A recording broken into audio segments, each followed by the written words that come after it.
Assalamualaikum warahmatullahi wabarakatuh. Perkenalkan nama saya Felix Suryasono dengan nomor NIM 17056252221 dengan program studi Manajemen Universitas Negeri Jakarta angkatan 2025. Pada kesempatan kali ini saya akan membuat video edukasi perlindungan data pribadi konsumen. Coba kita renungkan sejenak. Siapa di sini yang pernah tiba-tiba mendapat telepon dari nomor asing yang menawarkan pinjaman atau menerima SMS berisi tautan mencurigakan? Hampir semua pernah. Di era digital ini, data pribadi kita menjadi sangat berharga, bahkan sering disebut minyak baru. Tapi, sayangnya banyak dari kita yang belum sepenuhnya menyadari bahaya jika data ini jatuh ke tangan yang salah. Hari ini, kita akan membahas mengapa perlindungan data pribadi itu krusial dan bagaimana peran kita sebagai konsumen serta peran perusahaan dalam menjaga aset digital ini. Dengan topik data pribadiku, tanggung jawabku, dan tanggung jawabmu.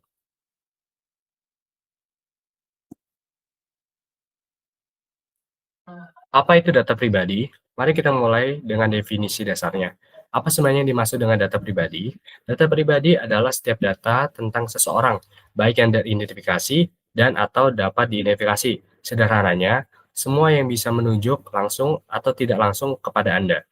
Menurut Undang-Undang Perlindungan Data Pribadi yang baru, data ini dibagi menjadi dua kategori penting. Yang pertama, data pribadi umum.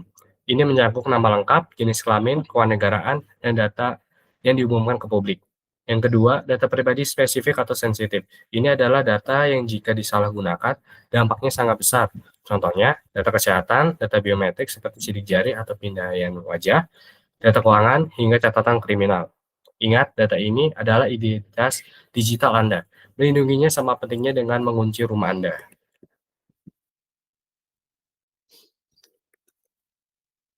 Mengapa perlindungan data pribadi penting bagi konsumen? Lalu apa resikonya jika data ini bocor? Dampaknya nyata dan merusak, antara lain, pertama, pencurian identitas atau identity theft. Ini adalah modus paling berbahaya. Data Anda digunakan oleh penjahat untuk mengajukan pinjaman online ilegal atas nama Anda, membuka rekening bank palsu, atau bahkan membuat kartu kredit baru. Anda yang tidak melakukan, Anda yang harus menanggung akibatnya. Yang kedua, penipuan atau scam dan phishing. Dengan mengetahui nama dan nomor telepon Anda, penipu bisa membuat skenario yang lebih meyakinkan, membuat kita tanpa sadar memberi data sensitif lain seperti kode OTP atau PIN. Yang ketiga, pelanggaran privasi. Anda akan dibombardir dengan penawaran yang tidak relevan, SMS spam, atau telepon marketing yang mengganggu, karena data Anda sudah dijual ke pihak ketiga tanpa persetujuan yang jelas. Intinya, melindungi data pribadi adalah upaya untuk melindungi hak konstitusional kita atas privasi dan menjaga keamanan finansial kita. Landasan hukum Undang-Undang Pelindungan Data Pribadi atau UU PDP.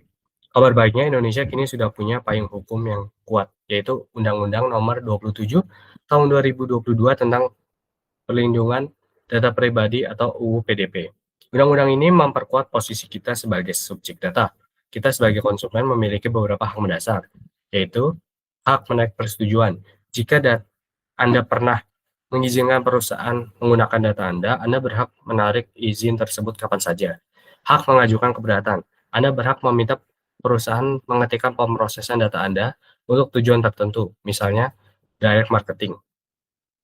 Hak menghapus data. Anda berhak meminta perusahaan menghapus data Anda, kecuali data itu wajib disimpan berdasarkan aturan lain, seperti data perbankan atau perpajakan. Ini menunjukkan bahwa kendali atas data Anda berada di tangan kita, bukan sepenuhnya di tangan perusahaan.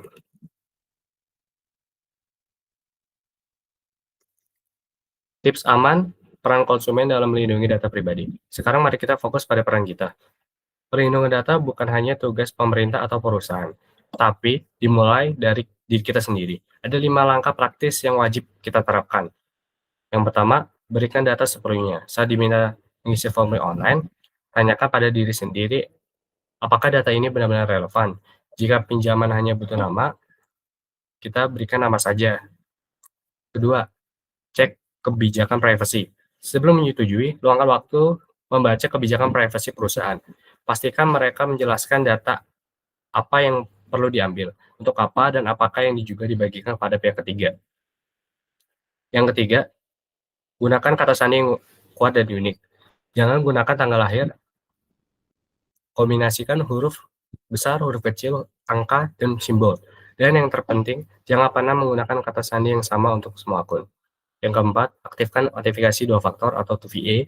Ini adalah lapisan keamanan kedua. Meskipun penjahat tahu password Anda, mereka tetap butuh kode OTP yang dikirimkan ke ponsel Anda. Aktifkan 2FA di semua akun penting, terutama email dan media sosial. Kelima, waspada phishing dan WiFi publik. Jangan pernah mengklik tautan dari SMS atau email yang mencurigakan. Selalu periksa URL website dan hindari melakukan transaksi finansial sensitif saat menggunakan jaringan WiFi publik yang keamanannya rentan. Tanggung jawab pengendali data, perusahaan atau pelaku usaha. Di sisi lain, perusahaan atau pelaku usaha yang memproses data kita yang disebut pengendali data juga punya kewajiban berat di bawah UU PDP. Secara umum ada 4 hal utama yang wajib mereka lakukan. Pertama, meminta persetujuan eksplisit. Perusahaan wajib meminta persetujuan yang jelas, spesifik, dan dapat dibuktikan sebelum memproses data kita. Tidak boleh ada izin yang tersembunyi. Kedua, menerapkan prinsip pembatasan tujuan. Data yang dikumpulkan harus relevan dan tidak boleh melebihi tujuan yang sudah disetujui. Yang ketiga, menerapkan keamanan yang andal. Mereka wajib menggunakan enkripsi dan sistem IT yang kuat untuk melindungi data dari serangan cyber. Yang keempat, memberitahu jika terjadi kebocoran. Jika mereka diretas dan data kita bocor, mereka wajib memberitahu kita sebagai subjek data serta pemerintah tanpa penundaan yang tidak perlu. Jika perusahaan melanggar, mereka dapat dikenakan sanksi administratif hingga denda yang besar.